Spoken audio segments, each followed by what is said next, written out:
welcome back to my channel. So today we are talking about a few things that I personally have stopped buying in order to save money. I understand the principle that money saved is money earned. In other terms, anything that I'm able to save money on, or any purchase that I'm able to save a few coins on and save, is money that I've earned for myself and I can put to other use. Now, on my quest to save money and obviously put my money to better use, I've stopped purchasing or spending money on 7 things that I want to share with you. And maybe you could look to cutting those things off as well. Now, the first thing that I have personally stopped paying for, or I've stopped, joining, is gym membership. Now, how many of us for our New Year's resolutions sign up to the gym or sign up to expensive gyms that take a huge chunk of our money every month and never ever go to the gym to work out? For some of us, maybe you might attend for 1 or 2 occasions and that's about it, and you're paying money to attend for a full month. Now, if you're not into activeness, or you're not a gym person, or someone who's trying to reach a fitness goal, and you're just someone who just wants to look cool going to the gym, I would suggest you cut that money off of your budget or cut it out of your spending. Just because for most of us, when we go to the gym, the most thing we do is to run on the treadmill or we do cardio, and that's something that we can do on a normal day. Take a walk in the park, run around our neighborhood, walk from work, or walk a lot. That is all cardio. For me personally, I realized that when I go to the gym, I hardly know how to use any of the instruments, and I do need a personal trainer. So I figured out I can pay a personal trainer who can work with me from home, rather than going to the gym and then paying for an additional personal trainer at the gym that probably would cost me more.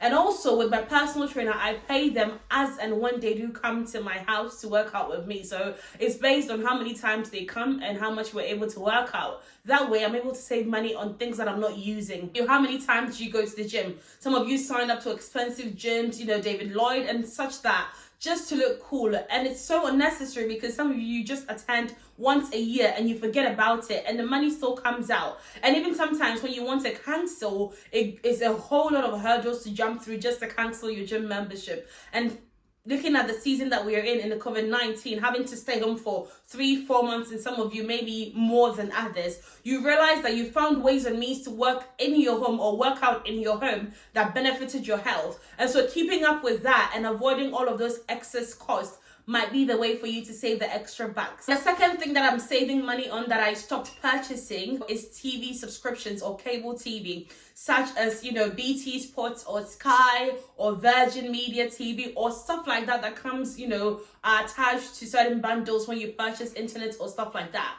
Now with those ones, I personally am a modern girl. My phone is usually in my hand most of the time, and I watch shows and programs on my phone as well. So it's very unnecessary for me to purchase a Sky bundle when I'm hardly ever at home to watch it, or just want to watch it for an occasional one time for a movie that I can possibly watch on Netflix or possibly find on the internet for free and watch. Now, most of you have Netflix, you have Hulu, you have all of these things, as well as Sky dishes, as well as BT Sports, and a whole lot of things that you probably don't need. I suggest you look into those things and see areas that you can cut on those things in order to save money. The third thing that I have decided to stop going along with is phone upgrades. Now, how many of you look forward to the new model of iPhone or the new model of Samsung phone at the end of your 2 years, contract with your mobile phone provider? Now, I've realized that so many times I do not need to get a new phone, but the idea of having the newest cool phone on the market seems more pleasing to me than my bucks in my pocket.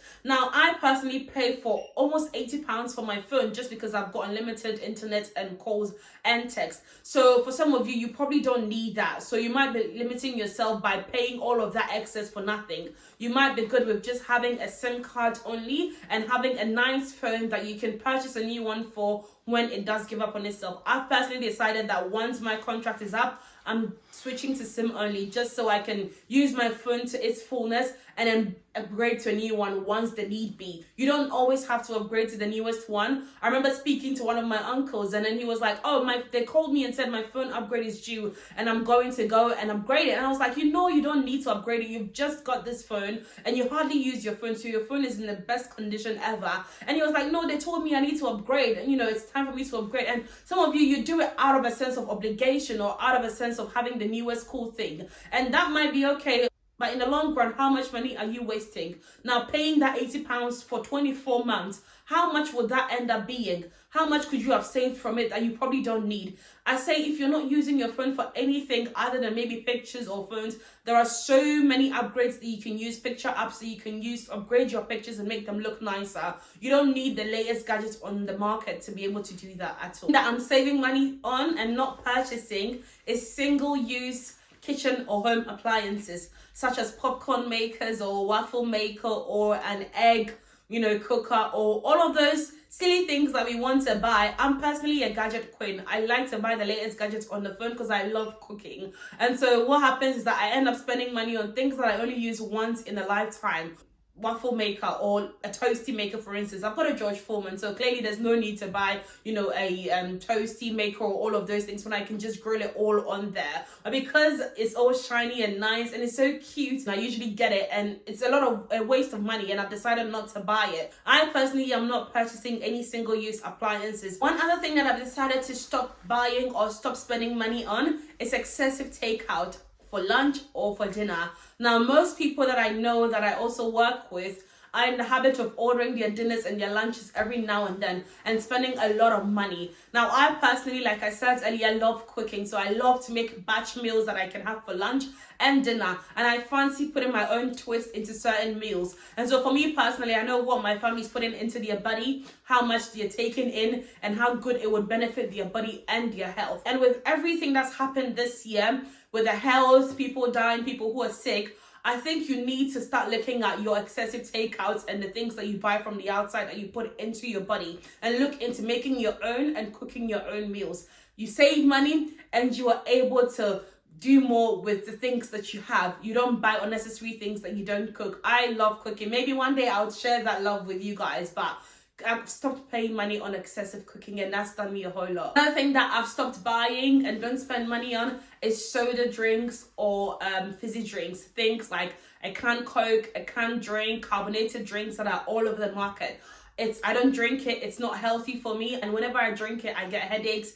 I don't function properly. I know some people, that is the thing that they need to take on in the day. I do not want to spend money on that. The occasional 60p, £1 that you buy every day, twice or 3 times a day, it's a lot of money that you could be saving. I don't want it anywhere near my family. I don't want my family to have it readily available, so I don't keep it around. If I have a guest who wants it, I would go out there and get it for them, but it's not something that I'm putting my family and my health on to drink every time. Last thing that I am saving money and have decided not to do ever again is having extended warranty for my furniture and other appliances. Now, especially for my couch. I bought it from DFS and I was given, an extended warranty package where the salesperson lured me into paying for it and taking it for the next 5 years to see if my couch, goes bad or anything. And these companies make a whole lot of that. That is why they are so keen on giving you that whenever you decide to get it. I remember going to purchase a new bed and I was like, I'm not going to get an extended warranty. And the salespeople were going all crazy because they wanted us to get it. And I was like, wait, I have had one before where my item got damaged and I called up and they told me that I had to pay an excess fee. And I was like, wait, so everything I've paid so far doesn't cover this? So it's a way that the companies lure you into giving them more money. Now, for you, maybe you're really, really careless and you might break it, but understand that most of the time, these companies would not cover the damages that you've incurred.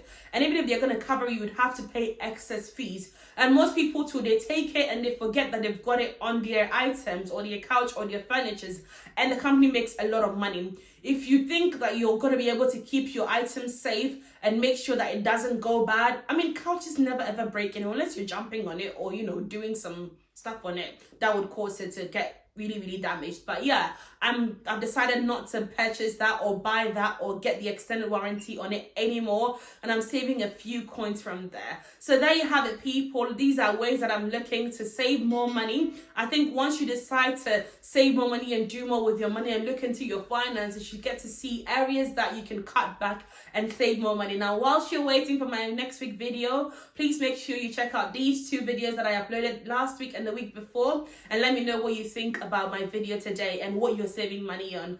Love you loads. Bye bye.